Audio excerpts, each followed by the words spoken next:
આજે સર્વોત્તમ ભુજ સંઘર્ષ સમિતિ તરફથી ભુજ નગરપાલિકાના પ્રમુખશ્રીને એવી રજૂઆત કરી કે ભાઈ સિટી બસ ભુજ માટે ચાલુ થવી જોઈએ. આ બાબતે મારે ખાસ ચોખવટ કરવાની થાય. એક વાત તો એ કે સિટી બસ ખૂબ જરૂરી છે ભુજના વિકાસ માટે, આવતા 10 વર્ષ 15 વર્ષ પછી ભુજ કેવું હશે એ માટે.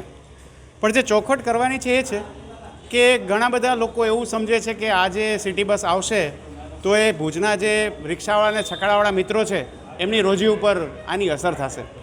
તો મારે ખાસ એ મિત્રોને કહેવાનું થાય કે સિટી બસ છે એ મોટા મોટા સ્ટેશનો વચ્ચે ચાલતી જ બસ છે.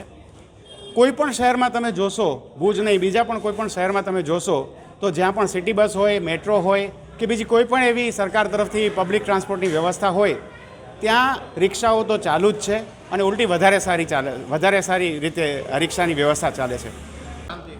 ભૂપેન્દ્ર મહેતા અને સર્વોત્તમ સંઘર્ષ ભુજ સમિતિના હોદ્દેદારો બધા નેહલભાઈ વૈદ્ય, દત્તેશભાઈ ભાવસર અને હું ભૂપેન્દ્ર મહેતા કે અમે ભુજને જોઈ જે સિટી બસ એ અંતર્ગત આજે નામદાર પ્રમુખશ્રીને અમે આવેદનપત્ર આપવા આવ્યા હતા.